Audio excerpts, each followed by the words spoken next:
But here's the question for you, pertaining to YouTube and your existence here on YouTube, whether you make videos or not.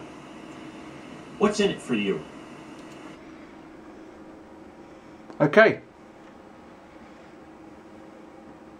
DIGHSX. I always go to say DJX for some reason. Jay's question. This is two things. This video is about two things. First of all,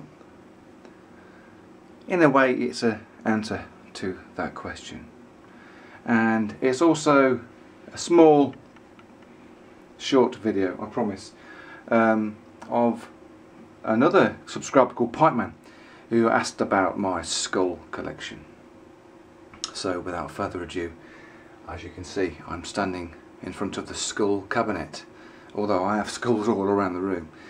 So this is a very quick tour of an insight to my fascination to show you my collection of human skull artifacts. So it's only fitting that I would be smoking a skull pipe. So, first of all, the question, what's in it for me? Basically, someone who's creative like myself, an artist, does this sort of stuff.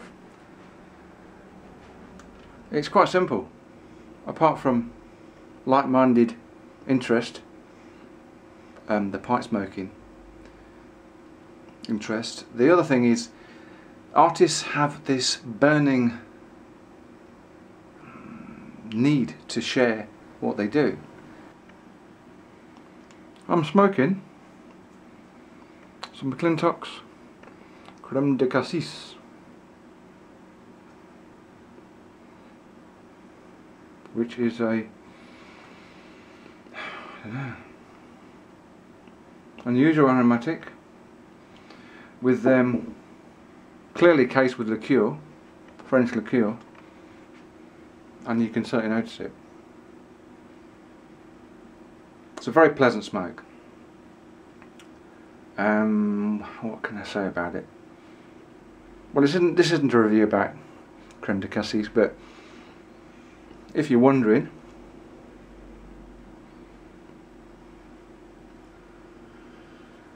again, it might be way too mild for many, but to me, or certainly this pipe, because I've primarily used this pipe to smoke aromatics in the past. Funny enough, cherry and vanilla. So Bill will be happy about that. I just love the alcohol overtone to this tobacco blend. It's brilliant, superb. Anyway, skulls, and more skulls. This cabinet here is basically the skull collection from way back to the present day, and there's a variety of skulls in here. And I could do with doing about 5 videos of each shelf really, but I'll try and keep it simple. The top shelf, for instance, this big fella here is basically a money box that I converted, and the flesh on the face is what I did, and I think you find the eyeball comes out. Ooh. That's all done with plastic, low heat plastic, melts under a low heat. Come on, focus, thank you. And I just stuck that onto the skull. Moving along, we've got pencil sharpener, which is Living Dead dolls. This is a musical skull. This is a bit of a shaker, which I just basically repainted and added a bit of hair, and it glows in the dark as well. Vintage money box, bought that from an antique shop.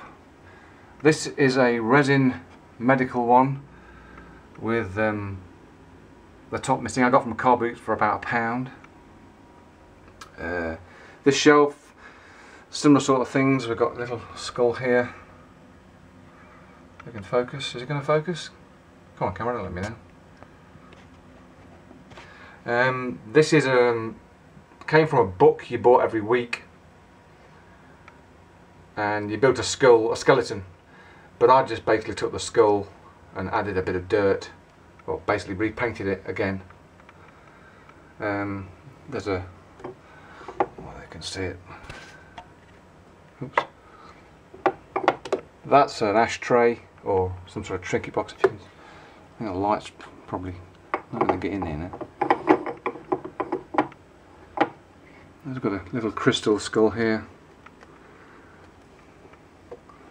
with a full of flames on it. This skull here is a beautiful chrome skull that I basically bought for me after repairing my friend's computer. Next shelf down is basically not a skull shelf at all. It's more like coffins, coffin adornment. I've got a fascination with coffins. I used to own a full-size coffin, but got rid of it some years ago. But that's another story.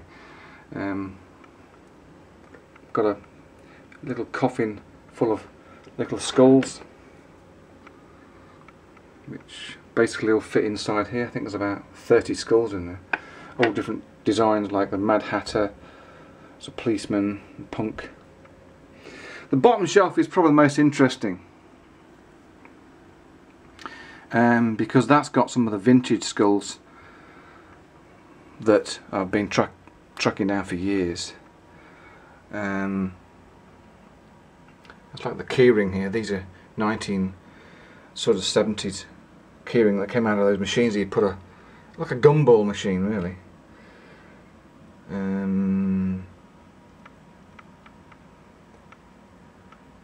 Just various things I've found at car boot sales, flea markets. These little chaps here are allegedly carved from monkeys' teeth. I hope this is picking it up. This one here is an eraser, which I bought on eBay. I was quite pleased with that. I remember these, but obviously years ago I would have had one of these and threw it away, or used it as an eraser, rubbed out some artwork and junked it. This is quite a nice vintage 1970s gear knob that I used to have on quite a lot of my cars.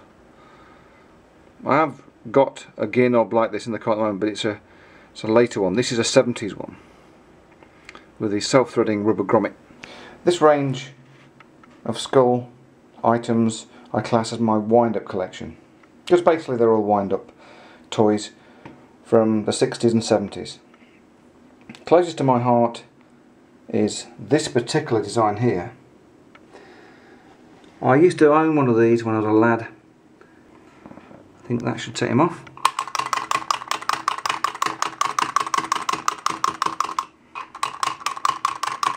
Basically, what I liked about it was it's got this like gritty skull, half skull with this mohawk haircut. It sort of stops for a while, then turns and moves in a different direction. Half a skull rather than a full skull. Internal key, painted base, 60s I reckon, late 60s. Very much similar mechanism, random.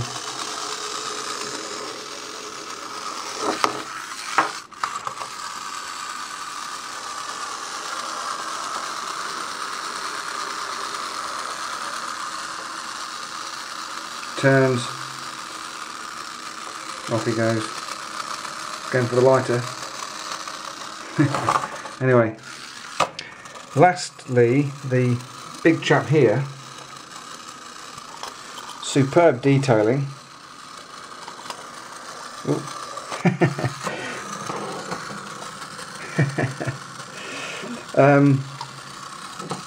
Now, that just wind off.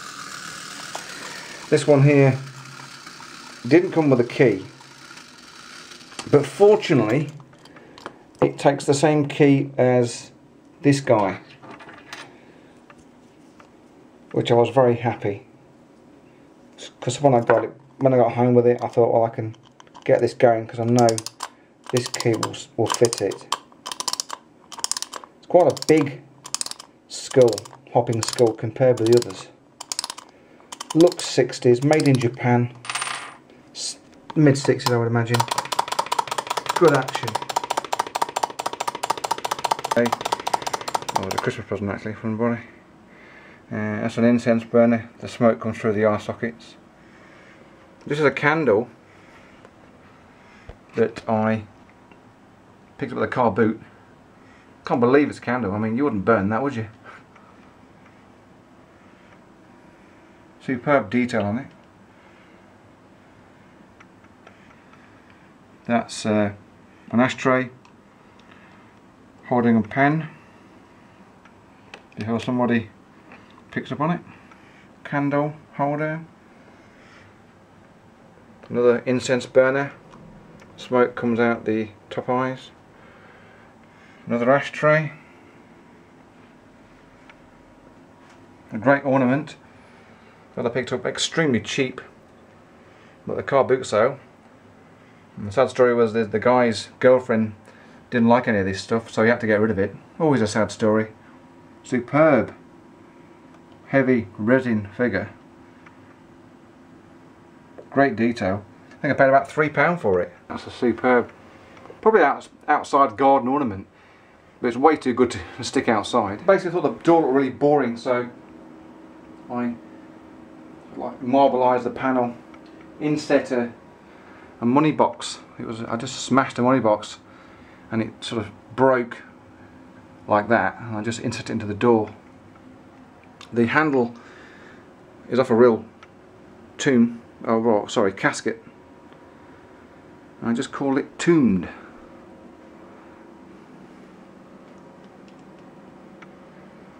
And the mannequin, he's holding a skull.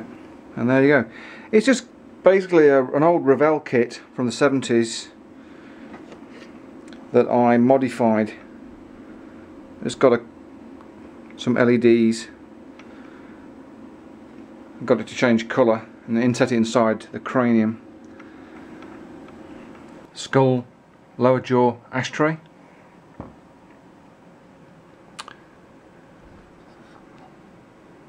Of course, skull rings with a skull. Vertebrae keyring. The pipe stand. And below, the real thing. This is possibly my prized possession. I acquired it many years ago now,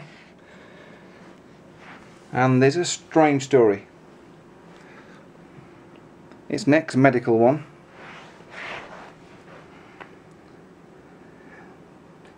I got it from the local tip. Some doctor took it in a plastic bag and left it at the tip. I've lost a few friends and I've freaked people out when I told them I've got a real skeleton. We are threatened by something like this because it's they see it as a threat to their own mortality.